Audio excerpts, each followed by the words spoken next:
Muito bem, gente. Eu quero pedir que você abra sua Bíblia, então, no livro do Gênesis, capítulo 3, versículo 9.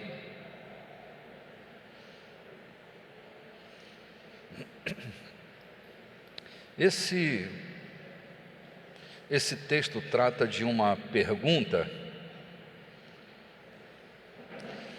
e é uma pergunta feita por alguém que sabe tudo,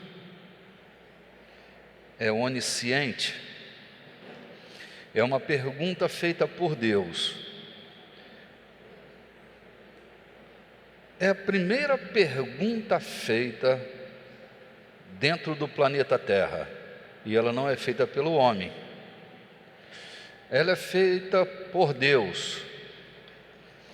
O registro da Torá, no texto que eu pedi que você abrisse, faz citação de uma pergunta que o Todo-Poderoso interrompe a perenidade do Éden para fazer esta pergunta: Adão, onde estás?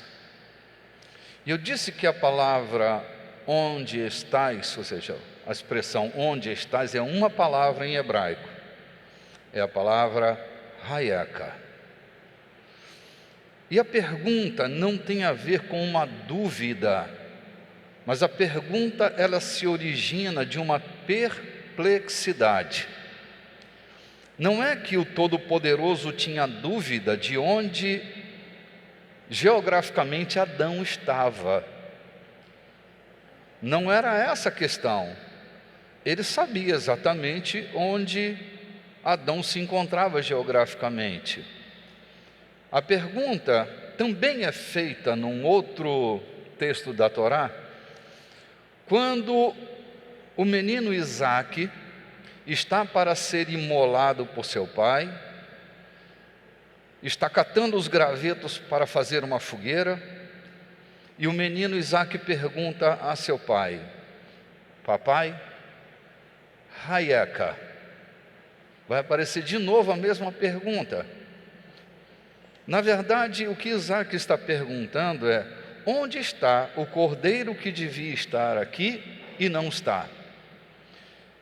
É que hayaka é onde é que se encontra o Adão que havia sido criado. É que o Adão que havia sido criado já não estava mais ali. Ali estava o Adão que havia se tornado. Era o Adão que não era mais o Adão que Deus havia criado. Era o Adão que havia se tornado. É que muitas vezes, gente, e essa é uma preocupação minha, em quem nós temos nos tornado. À medida que o tempo passa, que as experiências nos assolam, que passamos por boas ou más experiências, o que é que essas experiências têm nos transformado? Em quem ela tem nos transformado? Será que o que temos sido é exatamente aquilo que Deus espera que sejamos? Ou ao invés de termos a nossa vida melhorada à medida que o tempo passa, nós estamos piorando e não melhorando? Como estamos terminando os nossos dias, melhores ou piores? A perplexidade do Todo-Poderoso é que o Adão que deveria estar ali, agora já não existe mais. Este selo de garantia foi rompido, e agora ele está debaixo da influência de um vírus, que nós, os religiosos, chamamos de pecado. E eu diria que o maior problema de Adão, ao romper com esse lacre de garantia, foi ter sido ferido na sua alma, cindido ao meio, sua alma foi partida, e é o que eu estou chamando isso de lei da psicose básica. Naquele momento, a inteireza de Adão é rompida por um trauma, e ele então se percebe nu, e diz para o Altíssimo: eu tive medo porque estava nu, e me escondi, eu fugi, porque estava nu. Daí, recobrando um pouco da quarta-feira retrasada, eu disse para você que esta pergunta, ela remonta a um texto um pouquinho antes, que é Gênesis 2. Se você tem uma Bíblia,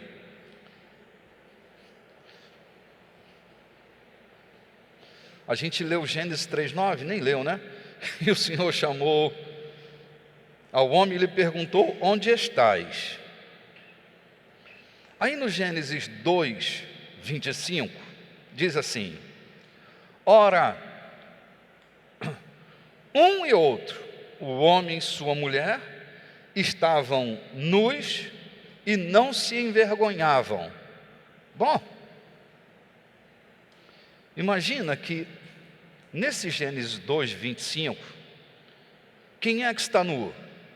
O homem e sua mulher. E eu me lembro que, na verdade, a nudez, no hebraico, a palavra nu quer dizer haron. Haron. Não só é a nudez do corpo, mas também a nudez da alma. E eles não se desapontaram quando viram a nudez do outro, porque mais do que a nudez do corpo, a nudez da alma estava bem ali.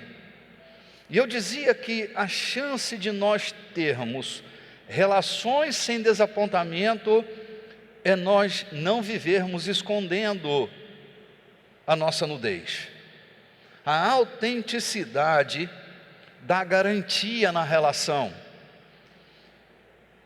Eu conversava com uma senhora que ela me disse: eu estou casada com... Eu me casei com um homem, vivi com ele durante 20 e tantos anos. Mas eu quero dizer para o senhor que eu nunca conheci meu marido. Ele saiu para comprar pão de manhã cedo e não voltou nunca mais. 20 e tantos anos dormindo na mesma cama, convivendo na mesma mesa, mas eu nunca conheci meu marido.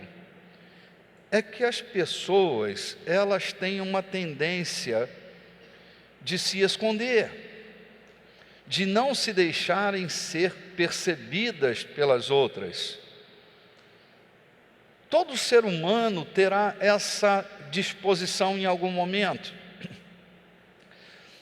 Como seres sociais que nós somos, nós temos duas necessidades, e eu tenho batido muito nessa tecla, duas necessidades que em algum momento será uma necessidade muito maior do que comer, beber ou vestir, que será a necessidade de ser amado e a necessidade de ser aceito.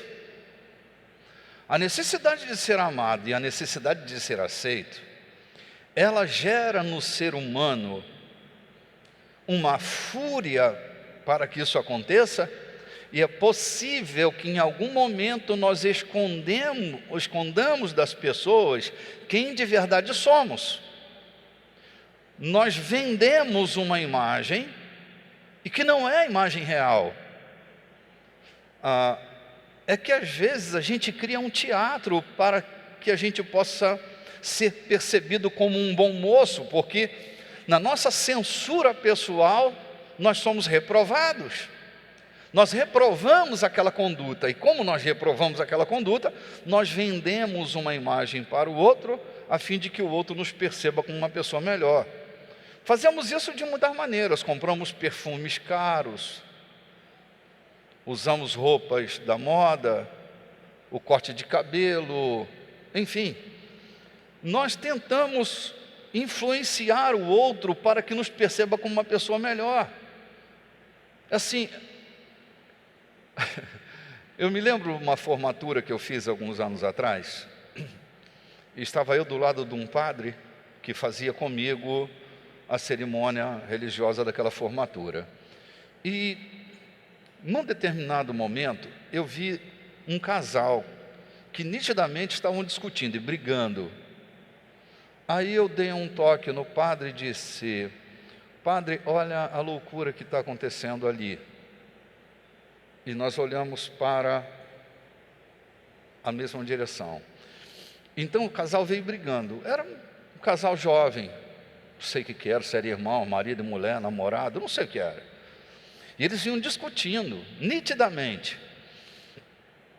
Entraram no corredor central, na direção do altar, e de repente o fotógrafo disse para eles: a foto aí, transforme-se. A moça sorriu, o rapaz sorriu, aí tchac, bateu a foto. E quando a foto foi batida, eles voltaram a brigar pelo corredor. É que todo mundo quer sair bem na foto, não é não? Todo mundo quer sair bem na foto, quer ter uma boa imagem, quer vender uma boa imagem. Foi aqui que na semana passada eu dizia que minha avó tinha um adágio que ela dizia: meu filho, quem não te conhece que te compre, porque se conhecer não compra. Na verdade, a transparência é a possibilidade de relações consistentes. Disse São João: se nós andarmos na luz, como Ele na luz está, mantemos comunhão uns com os outros, e o sangue de Jesus Cristo, seu Filho, nos purifica de todo pecado. Do que João está falando? João está falando que a possibilidade de uma convivência sem culpa, a possibilidade de uma relação sem peso, é a transparência.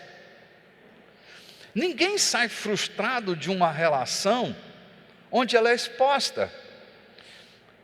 Eu tenho dito para mim mesmo que eu suporto lidar com todo doidinho que aparecer na minha frente, mas eu não suporto lidar com mentiroso, porque o doidinho é previsível, o mentiroso é imprevisível, compreende?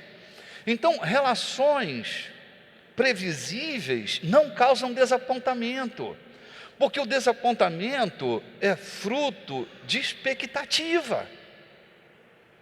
Eu crio uma expectativa, e ao criar uma expectativa, eu tenho uma proposta, e quando a expectativa é criada, e na contrapartida, minha expectativa é frustrada, a decepção toma conta da relação.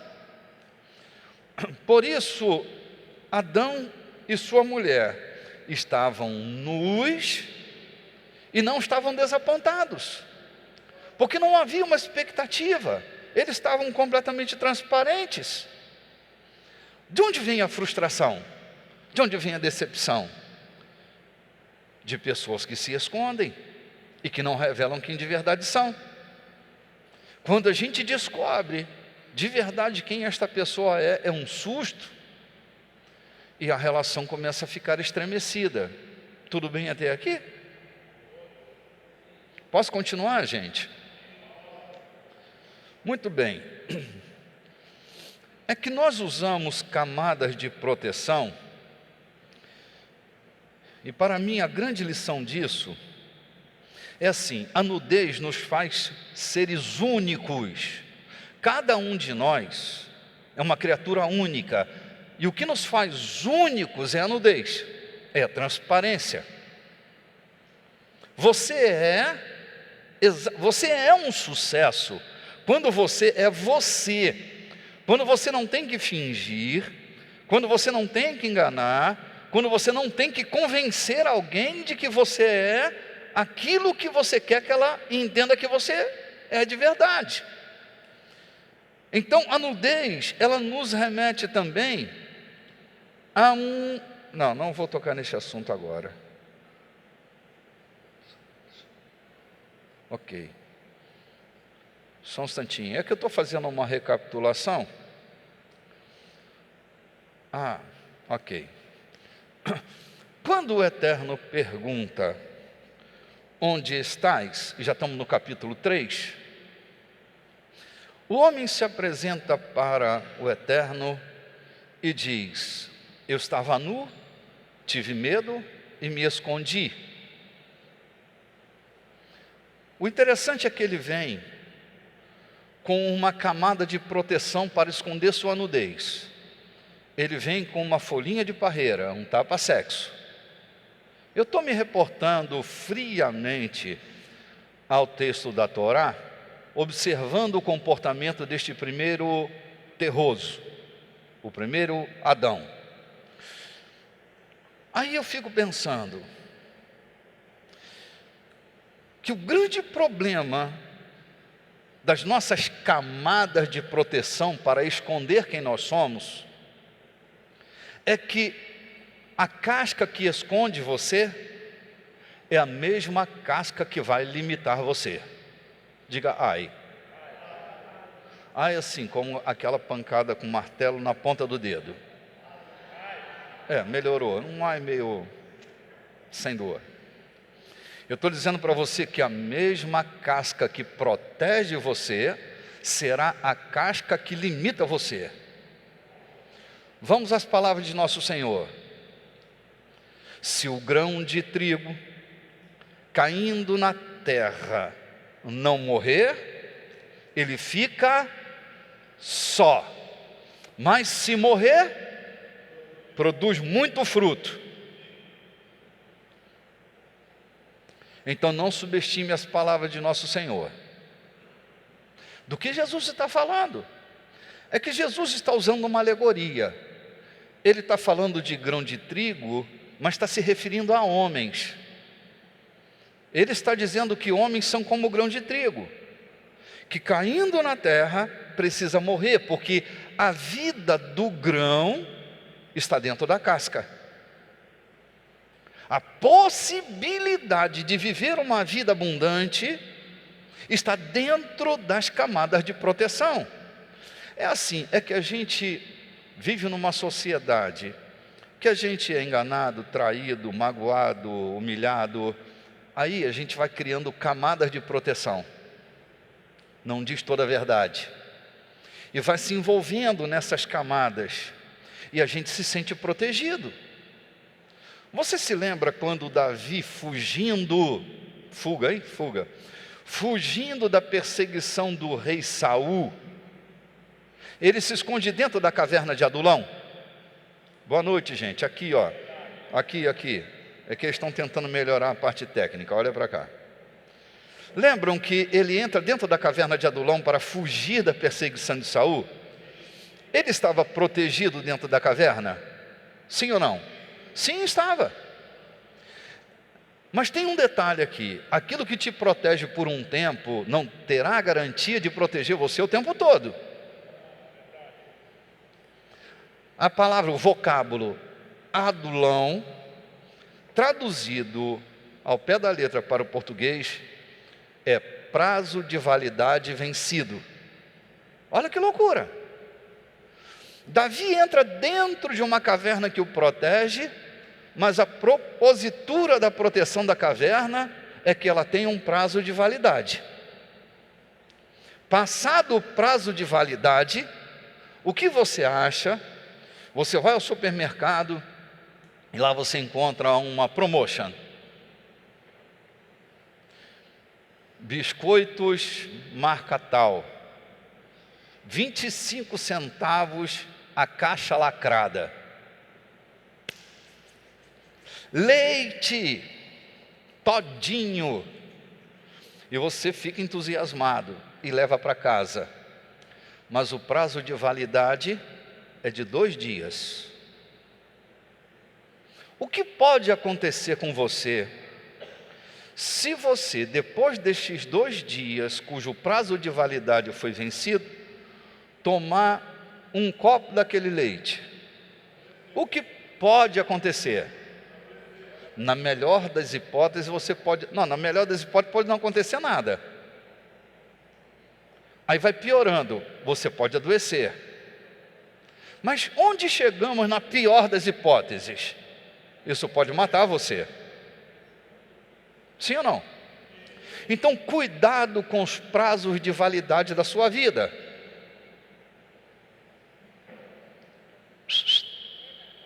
Há coisas que o tempo já encerrou. Não continue ou você vai acabar morrendo.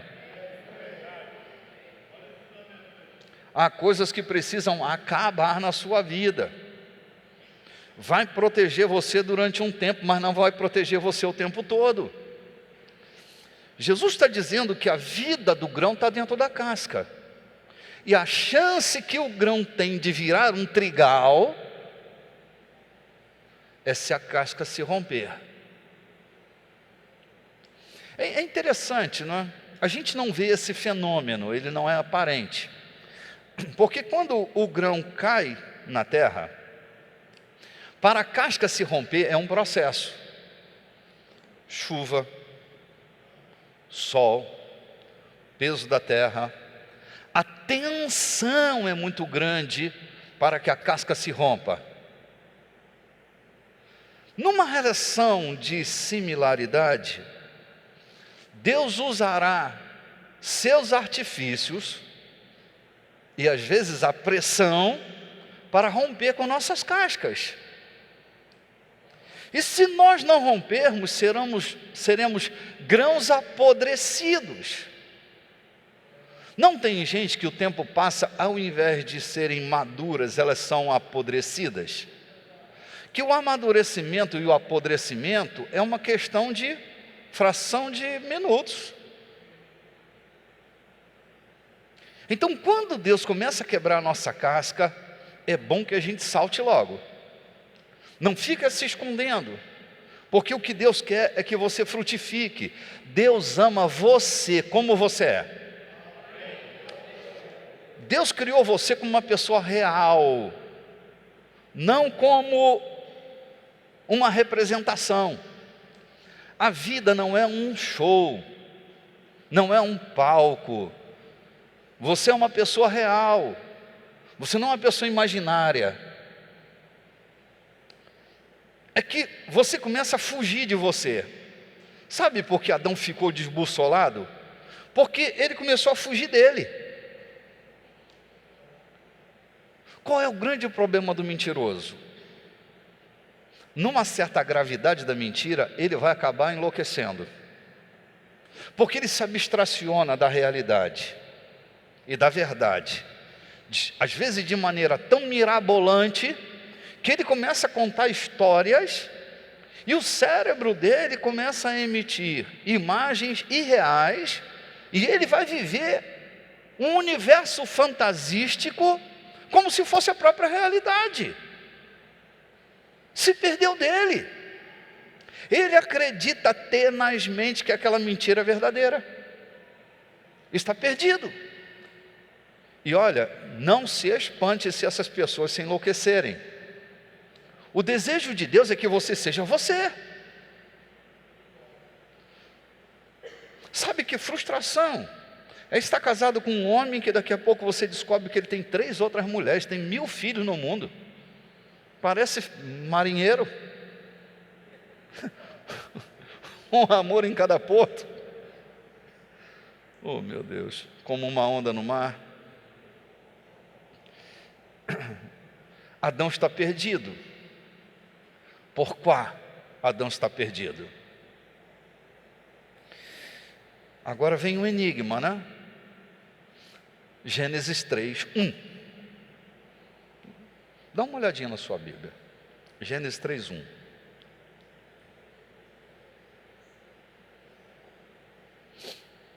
Nesse texto, nós temos o seguinte registro: a serpente, a mais astuta de toda a animalha, reticências. Aparece a palavra astúcia na sua versão? Parece? Ok. Sagaz. Tudo bem. Eu vou preferir a palavra astúcia. Mas sagacidade não é um problema também. Pode ser bem traduzido como sagacidade. A palavra que aparece aqui como astúcia, no hebraico, é a palavra Haron Mikol. Lembra dessa sonoridade, Haron? Eu falei ainda há pouco. O que é Haron? Nu.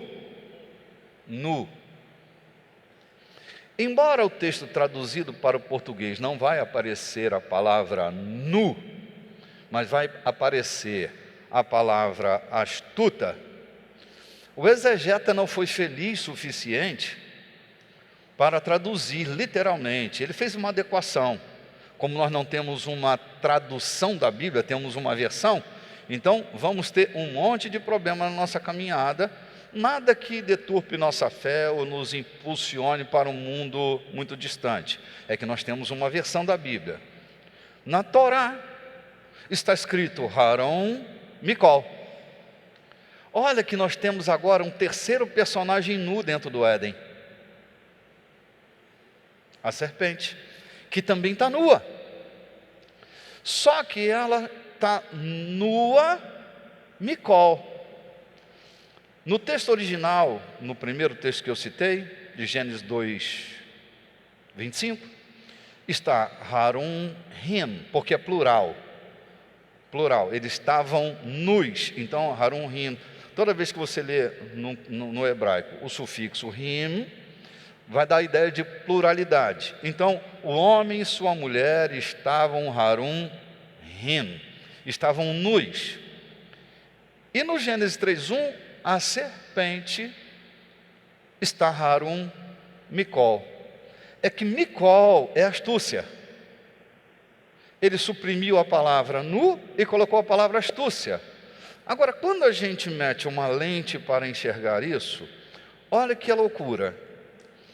A nudez da serpente influenciou a nudez do homem e sua mulher. E no texto de Gênesis 3, 8, 9 ou 10, ele diz: estava nu, tive medo e me escondi. Esta palavra nu não é mais Harun Him, é Harun Micol. Ou seja, eu me percebi numa nudez astuta, morri de medo e me escondi, fugi. Então, nesse momento se percebe que entrou na alma humana duas grandes rachaduras. E dessas duas grandes rachaduras há uma derivação terrível na alma humana: medo e fuga. O medo e a fuga. O homem passou a ser caçador dele, desbussolado e desorientado de si mesmo, se apartando dele e assumindo um status que não era ele originalmente. Essa aula até aqui está tudo bem? Eu estou complicando alguma coisa, gente? Eu estava ensinando isso em Minas e o pastor, quando terminou, o pastor disse: bispo, só entendi o final, é que negócio não entendi nada. Você também não está entendendo nada? Eu estou entendendo numa boa. Estou procurando. Pastor Roberto, está claro? O senhor que é um mestre da palavra, se está claro para o senhor, está tudo claro então. Medo e fuga. Aí entrou no homem essa fenda, e ele passou a se esconder. A folhinha de parreira, o tapa-sexo. Do que o homem se escondia? Se no capítulo anterior eles estavam nus e não tinham vergonha, medo, não estavam decepcionados, é porque lá não só o corpo estava explícito, mas a alma está explícita. Sabe quando a gente tem medo? É que nos descubram e nos flagrem como nós somos realmente. Por isso, o homem usa suas folhinhas de parreira, usa seus recursos, para que não seja flagrado na sua nudez astuta. E aqui vai ser uma fuga. Você se lembra da poesia do nobre artista, Eu, caçador de mim? Eu, caçador de mim. Lembram desse corinho? Não lembram? É que um homem, ele vive uma fuga atroz. tentando se esconder, e às vezes mentindo para si mesmo de que ele não é aquilo que pensa que é, porque a nudez vai nos remeter a uma espécie de reflexo, como a teoria dos espelhos. Eu, quando menino, não tinha tanto filme com tanto recurso. Eu gostava dos bang bangs. Alguém gostava de bang bang? Joaquim, tu tem cara de gostar de bang bang. Bom, no bang bang, de vez em quando acontecia uma coisa, eu não sei se você parou para prestar atenção, mas eu algumas vezes prestei atenção. O cavalo vinha beber água na poça, ele estava morrendo de sede, suado por todos os poros, e ele vinha beber água. Quando ele se aproximava da poça, ao invés de beber, olhando fixamente para dentro da poça, ele arremetia com muita violência sobre aquela poça, batendo com os cascos nela, até que a poça ficasse tumultuada, e depois ele saía sem beber água. E eu nunca entendi isso, até que entendi a teoria dos espelhos. É que quando o cavalo vai beber água, tu cria cavalo lá na fazenda? Já teve essa experiência alguma vez? Por que ele não bebe a água? Porque ele vê o seu inimigo na poça. E como ele não suporta ver aquilo, ele espanca a poça. A água fica barrenta e suja, ele não quer beber mais e vai embora. O que isso quer dizer?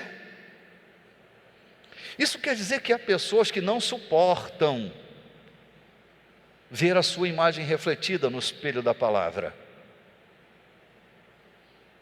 porque elas não gostam daquilo que elas estão vendo, e ao invés de se lavar na água, elas se revoltam com a imagem que veem, elas se detestam, e acabam espancando os outros, punindo os outros, porque não tem coragem de se punir. Olha a história que se repete sempre. A mamãe vem segurando a mão do seu filhinho e vai atravessar a rua. Displicente, mandando mensagem no WhatsApp. Sabe o que é o WhatsApp? Tem uma ideia? Ok. Não é incomum isso acontecer, né, gente? Está ela lá. E aí, Maria, como foi o negócio do dentista? Ah, amiga, está tudo certo aqui, parará. Soltou a mão da criança, a criança atravessou a rua correndo. Houve-se uma freada. O carro para a um fio de cabelo de distância da perna da criança. A mãe olha, regala o olho, corre, pega a criança e vai espancando ela até a outra calçada. O que está acontecendo ali? É que aquela mãe está se punindo na criança. A teoria dos espelhos. Quantas vezes o marido é Oh Jesus, como eu vou usar esse termo? Ah, Senhor, me perdoe mesmo. O bicho é um vagabundo. Não presta. E policia sua mulher 24 horas por dia. Quem ele está vigiando? Ele. Ele reproduz no outro. Oh meu Deus. Vou falar, não vou ficar calado. Me perdoa, fecha o ouvido, mas eu vou falar. O ciumento é um inseguro.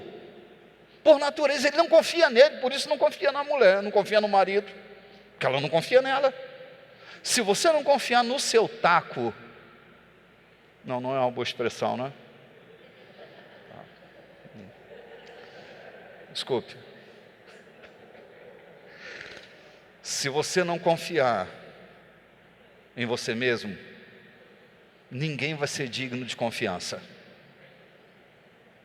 Lembra que nosso Senhor disse: ama o teu próximo como a ti mesmo? Se você não se ama, você vai punir as pessoas. Então muitas das nossas inseguranças tomam conta da relação, não por causa do outro, mas por causa daquilo que nós somos. Isso será um problema sério nas relações. Enquanto que pessoas saradas, emocionalmente saradas, elas não têm problema com o negócio de beijinho no ombro, filho. Entende? Elas não são recalcadas. Elas vivem em paz e querem até a paz do outro. Tinha um corinho antigamente que dizia assim: olhos nos olhos, quero ver o que você faz, ao sentir que sem você eu passo bem demais. Lembram? Quem cantava isso era nossa irmã Maria Bethânia. Olhos nos olhos, quero ver o que você diz, quero ver como suporta, me ver tão feliz. Recalque. Na verdade ela não está feliz porque é feliz, é porque o outro está vendo ela feliz. Negócio de sabor de mel é outro recalque, né? É sabor de mel, é sabor de mel. Minha Vitória tem sabor de mel. Por que a Vitória daquela moça tem sabor de mel? Porque ela está no palco e a rapaziada está aí batendo palma para ela. Frustração. Frustração. Essa sofrência tem que sair de nós. Nós precisamos nos tornar pessoas resolvidas na fé. Jesus, Ele cura o nosso interior. E eu vou te dizer já o que foi que Ele fez. Se eu não tiver um sério e real encontro com Jesus, eu vou viver o mesmo drama que o primeiro Adão viveu. A fuga e o medo serão as duas grandes vertentes da minha vida. O que é que me destraumatiza? O meu encontro com o último Adão, Jesus Cristo. Eu dizia que o pecado é o vírus na nossa máquina. E o nosso encontro com Jesus é o download feito. O programa original chama-se o último Adão, Jesus Cristo. Ao me encontrar com Ele e Ele entrar dentro de mim, o vírus deixado pela lei da psicose básica, ele é arrancado de nós. E o que Ele coloca em nós é o programa original, a divina semente. Você foi possuído pela divina semente. Você está cheio do Espírito Santo. Então deve ser destraumatizado. Porque quando a divina semente entra dentro de nós, a fuga e o medo acaba. Você não precisa mais mentir, enganar ninguém. Você é você e Deus ama você porque você é você. Essa criatura linda que você é, e você vai frutificar porque você é você. Compreende?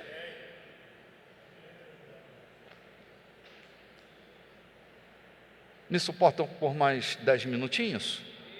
Levante a sua mão para me dar 10 minutos. Não mantenha levantada. 10, 15, 20, 25, 30, 40, 50. Tem umas 3 horas aí. Obrigado pela gentileza de vocês. Isso é bom, cara. Para um pregador isso é muito bom. Dá mais 3 horas para ele pregar, né? Todavia eu não vou usar as 3 horas que você me deu, mas vou chegar lá perto. Isso tudo a gente já tem falado. Eu estou fazendo uma recapitulação. Na verdade, o nosso encontro de hoje será 100% recapitulação. Você se lembra quando Deus, ao flagrar esse homem com suas folhas de parreira, logo ele veste este homem com pele de animais? O que isso significa? É uma linguagem representativa, uma tipologia, uma representação. É que um animal precisou morrer, um sangue precisou ser derramado para que aquela pele pudesse vestir o homem. Deus sempre esteve na dianteira do seu plano original. A salvação foi um plano alternativo. Deus sempre quis que o homem fosse seu amigo, seu companheiro. E como isso não foi possível, o plano B entrou em ação e Deus promoveu o plano da salvação. Deus não criou o homem para ser salvo. Deus criou o homem para ser seu amigo para sempre. Isso pode complicar a sua cabeça, viu? Preste atenção no que eu estou falando. Eu não estou falando nenhuma doidice. O homem não foi criado para ser salvo.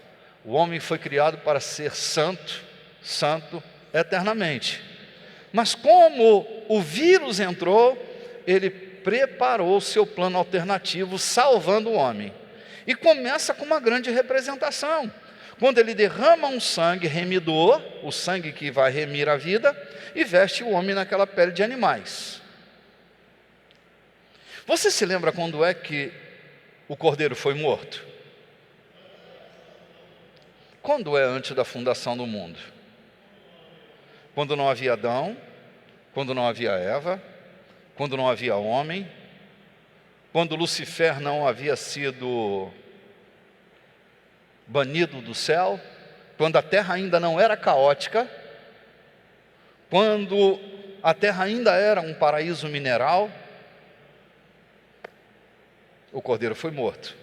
É claro que representativamente era um plano B, assegurado, de que Deus não ia perder o controle da minha vida e da sua vida. Ei, você está na mão de um Deus responsável que não vai fazer você se perder nunca mais. Jesus chega a dizer assim: as ovelhas que o Pai me deu, nenhuma delas vai se perder. Aquela que eu tenho na minha mão, ninguém as arrebatará da minha mão. Você é uma ovelha que foi segura pelas mãos de Jesus, então ninguém pode arrebatar você das mãos dele. Palavras de nosso Senhor. Muito bem. Quando aquele cordeiro foi morto antes da fundação do mundo, só ficamos esperando uma revelação. Eu digo que corria em segredo de justiça, essa justiça suprema, onde o justo substituiria os injustos. Estou usando a linguagem do escritor aos Hebreus. O justo pelos injustos. Mas isso corria em segredo de justiça. Nenhum profeta tinha clareza do que ia acontecer, porque o Senhor não revelou nada a ninguém. Ninguém sabia que tinha mais de um Adão. Todo mundo esperava que o único Adão nesse planeta tivesse sido aquele Adão lá do Éden. Mas Deus havia escondido uma semente que foi perseguida durante toda a história. Durante toda a história. Para você ter uma ideia, ali na região de Belém, Jesus não tinha um coleguinha da idade dele. Lembram? Ele foi encontrar contemporâneos em Nazaré. Mas lembra que Herodes mandou matar a semente? Ok? Eu fico pensando, um dia eu vou pregar sobre a infância de Jesus, e vou pregar sobre essa história de que Jesus não tinha coleguinhas de infância de Belém. A rapaziada era de outro lugar, de Belém não era, porque todo mundo morreu. A ação de Herodes. Então essa semente estava sendo escondida, correndo em segredo de justiça, ninguém sabia. Suspeitava-se de alguma coisa, mas ninguém sabia do que é que Deus estava preparando. É que Deus preparou um último Adão. Jesus é chamado por Paulo de último Adão. Você lê a Bíblia, deve entender o que eu estou te falando. O último Adão. Essa coisa do último Adão foi revelada ao apóstolo. Por que o último Adão? Porque ele é, ao mesmo tempo que o fim de uma égide, ele é o início de outra. Ele terminou o ciclo do primeiro Adão na sua carne, sendo morto, sepultado, mas ao terceiro dia ressurge o último Adão com poder e glória, recebendo o nome que está acima de todo nome, porque ele ressurge para se tornar o último Adão. Esse último Adão entrou dentro de você. Assim, eu sempre tento me assegurar, assim, o máximo que eu posso, do entendimento. Novo nascimento é para você um conceito teológico ou é uma ação experiencial do teu espírito? Você teve uma experiência do novo nascimento, ou isso é um conceito teológico, bonito, agradável, e você teve o assentimento intelectual desse entendimento? O que é o novo nascimento? Se o novo nascimento é uma experiência que você teve, eu vou dizer o que aconteceu. O que aconteceu é que essa semente adâmica, essa que foi rachada pelo pecado, a lei do pecado que governava a sua vida, São Paulo diz que agora que nós estamos em Cristo, a lei do pecado já não tem mais domínio sobre nós, ok?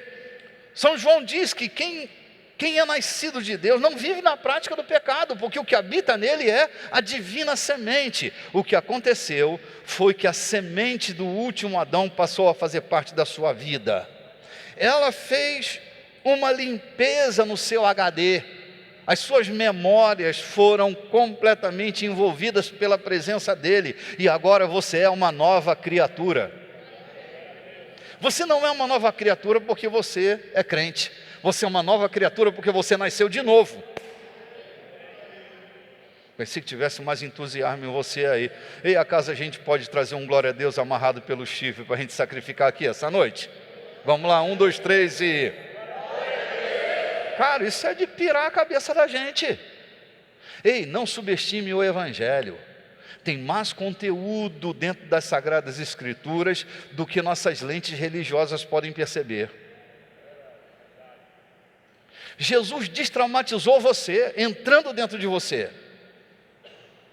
Foi o Adão. Agora eu quero ir a um capítulo. Bom, já está chegando a nossa hora. Quase que as 3 horas que você me deram está acabando. Passou rápido, né? Lembra quando o Senhor diz: Adão, não dá mais para você ficar nesse ambiente. Você vai ser expulso deste lugar. E ele é expulso de lá. Lembra o que é que Deus faz com o Éden? Ele bota 2 criaturas ardentes, 2 querubins, no portal do Éden, de formas que o Éden se tornou não mais geográfico, mas dimensional. O Éden perdeu o status de geografia para se tornar uma dimensão. Porque você pode ter até as referências bíblicas do Éden, mas tente achá-lo. Ele não está ali. Porque ele foi um portal fechado por 2 criaturas ardentes. A palavra querub, é criatura ardente.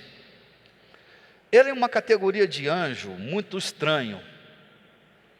Quando você pensar em anjo, pensa com um pouco mais de amplitude. Porque às vezes o artista, ele gera memórias em nós, e nós quando pensamos em anjo, a gente pensa em umas borboletinhas humanas, de cabelinho encaracolado, lourinho, de olho azul, ok? São anjinhos. Às vezes a gente tem a ideia de que anjo é aquilo ali. Ah, queria tanto ver um anjo. Filho, cuidado, porque se um dia Deus revelar um querubim a você, você cai morto para trás. A palavra querubim, como eu disse, ainda a palavra querub, criatura ardente. Eles têm cara de animais. Quando você vê ou lê a descrição de um querubim na Bíblia, ele vai estar com as asas tampando a cara e com asas tampando o pé. Isaías, quando via os querubins que vinham com atenais, eles não mostravam o rosto e escondiam os pés. A palavra querubim vai aparecer no livro do Êxodo, quando Moisés levanta uma serpente de bronze e aqueles que haviam sido mordidos pela serpente no deserto ficam curados. A palavra traduzida para o português, serpente, é criatura ardente, que pode ser traduzido como uma serpente também.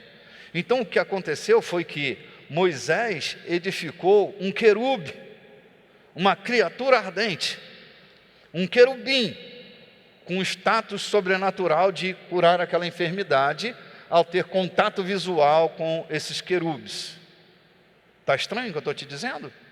É que quando Deus fecha o portal com os querubes, aqueles querubes com uma espada de fogo cerram a porta do Éden, e o Éden não mais aparece geograficamente. Era Deus fechando a relação com o homem, Deus separando o homem do Éden. Éden quer dizer lugar do encontro.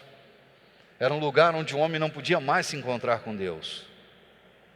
Logo depois, quando Moisés é chamado para construir o tabernáculo, Deus lhe dá lições muito pontuais. E ele chega a dizer: Moisés trata de fazer segundo o modelo.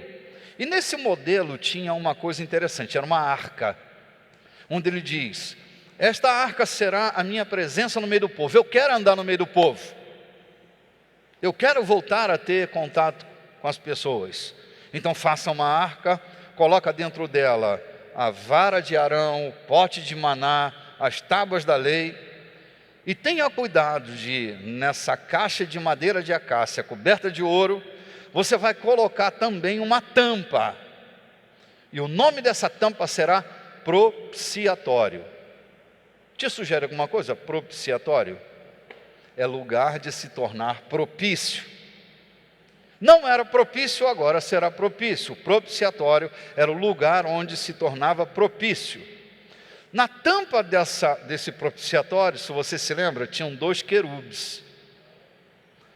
Um com a ponta da asa tocava a ponta da asa do outro com o rosto escondido. E assim na tampa da asa tinham 2. Vocês estão muito entusiasmados neste final. 2 querubins. Lembram quando Deus colocou 2 querubins? O que fez com 2 querubins? Fechou a relação com o homem. Agora Deus coloca 2 querubins, e o sumo sacerdote, uma vez por ano, vinha até o Santo dos Santos, só o sumo sacerdote, e derramava sobre a ponta da asa desses querubes sangue, vida, remissão. Era onde o ofertante se tornava propício à presença de Deus. Era Deus restaurando, a princípio alegoricamente, a princípio tipificadamente. Era Deus dizendo: eu quero me relacionar com o homem novamente. Aí, nós vamos dar um salto quântico na história e vamos parar no dia da crucificação. Quando o sumo sacerdote e o sacrifício se unem numa pessoa só.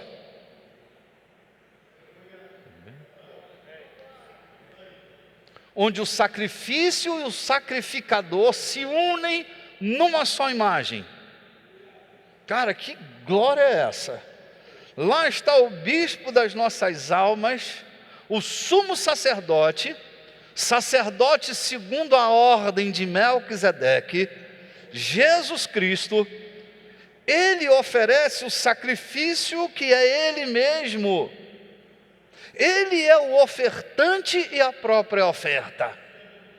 Aí a sua vida é derramada na cruz. O véu do santuário se rasga de alto a baixo. É Deus dizendo: não tem mais separação, agora tem um caminho entre Deus e o homem, Jesus Cristo.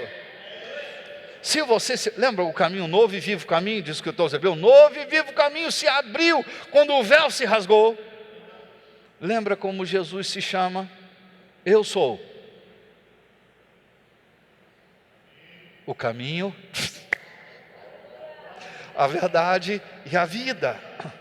Na verdade, quem está do outro lado do véu que se rasgou é Ele.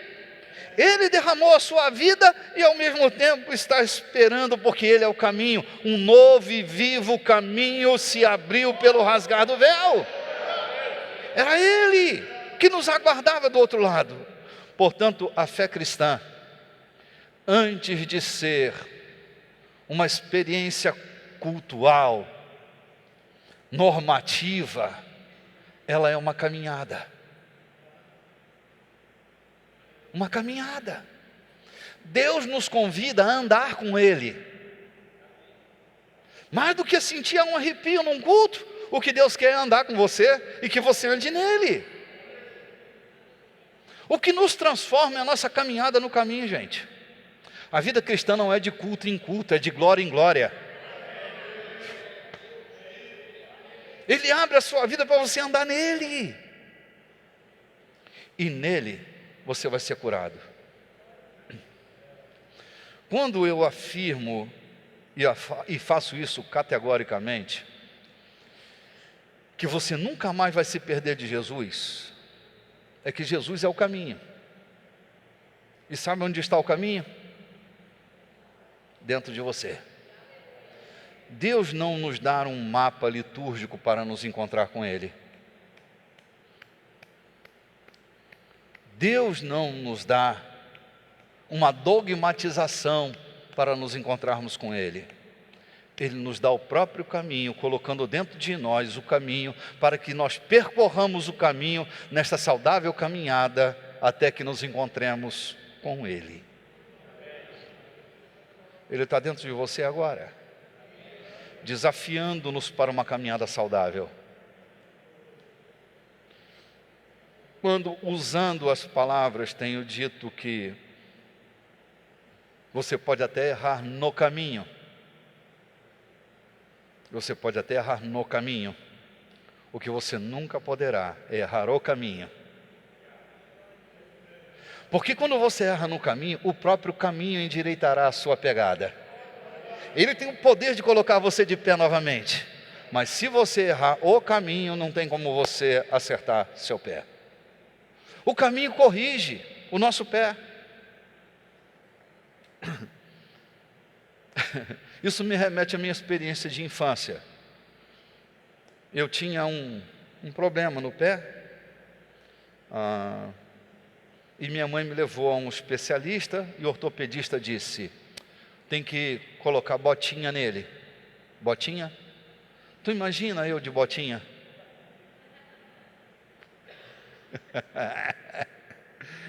E aquilo me doía o pé, aquilo era um desespero, aquela botinha. Aí minha mãe me levou a um especialista mais arrojado.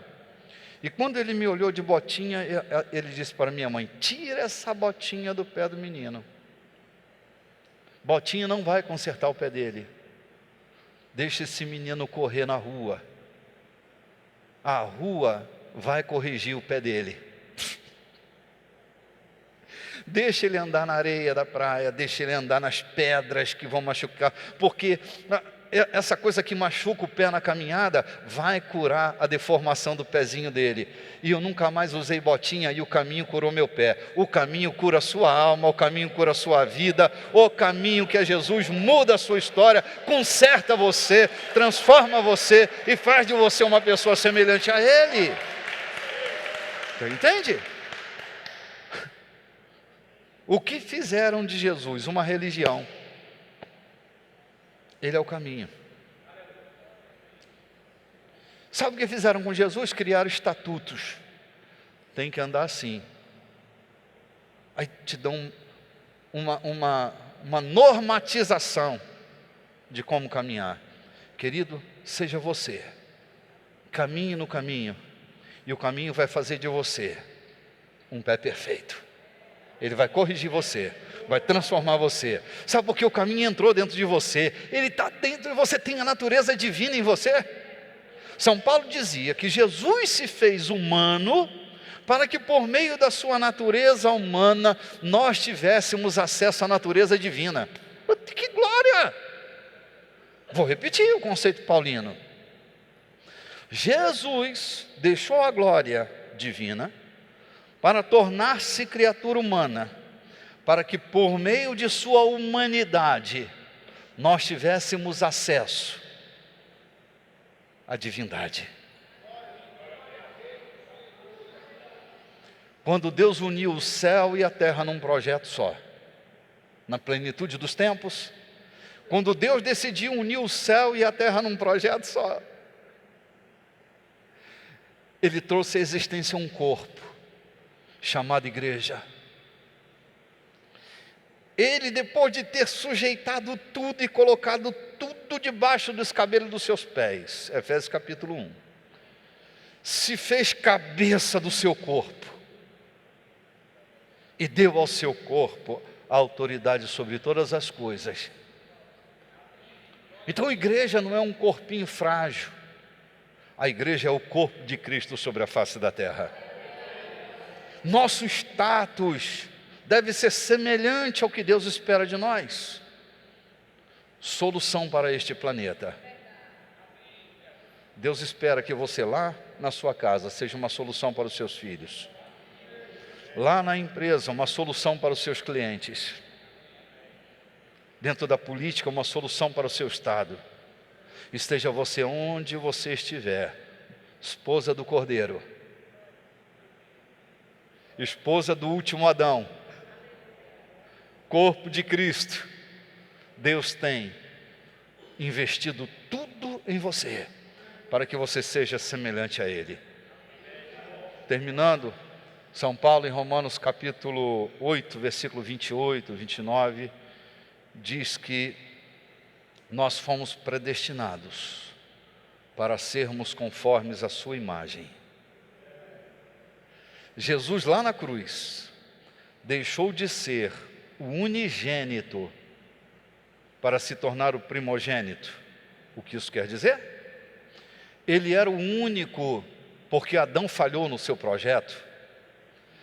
Lá na cruz, quando ele derrama a sua vida, a partir daí, Jesus será chamado de o primogênito. O que isso quer dizer?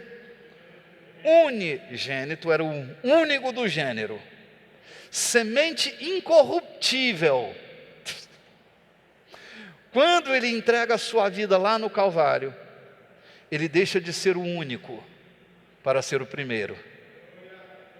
Primogênito, o primeiro de uma série semelhante a ele. Quando ele olha para você, ele vê você um irmão muito parecido com Jesus. Ah, bispo, mas eu sou tão doidinho, eu sou tão desorientado. Você é uma obra inacabada. Obra inacabada. Aquele que começou sua boa obra na tua vida, há de concluí-la até o dia de Cristo. Olha, os últimos dias da sua vida você vai estar tão top, que as pessoas vão marcar entrevista para falar com você. Conta aí o segredo, conta aí o segredo, conta aí o segredo, conta para mim. E você vai dizer, aquele que começou, terminou. Você vai terminar seus dias como Paulo terminou os dele. Já nem sei mais quem eu sou. É que a semente estará tão presente, tão real na sua vida, que você ficará tão parecido com ele, que você não sei se sou eu, ou se é o Cristo que habita em mim. Essa mistura será tão homogênea, será como pegar café e leite. Você não vai conseguir nunca mais separar esse negócio. Bota num laboratório, café não vai virar café nunca mais, nem leite será leite nunca mais, porque você está misturado com Ele, confundido com Ele. Compreende? É o que Deus espera de nós. Ter Jesus morrido por nós não foi uma coisa banal, entende? O que Ele fez foi acabar com um ciclo chamado lei do pecado e da morte. E agora, a partir dele, é a lei do Espírito da vida. Você tem acesso. E o acesso não é garantido pelo teu bom comportamento. O teu acesso a ele é por causa do sangue.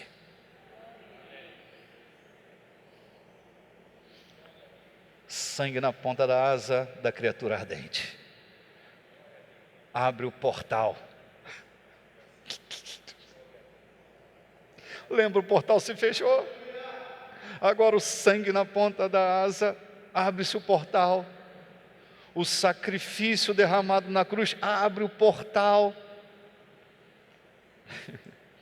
E outro dia eu estava dizendo, Jesus, eu espero que não ofenda ninguém. Jesus se tornou o nosso jardim. O jardim particular. Quando nós entramos nele, nós entramos no lugar do encontro. Jardim do Éden, lugar do encontro. Jesus se tornou o nosso lugar de encontro com Deus. O nosso jardim particular.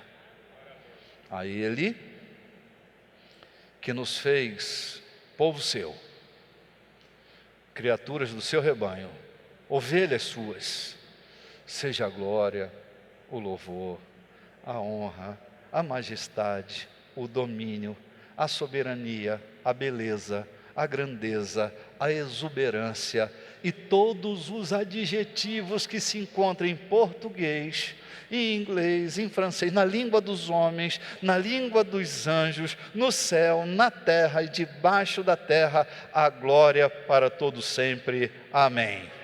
Uma salva de palmas a Ele.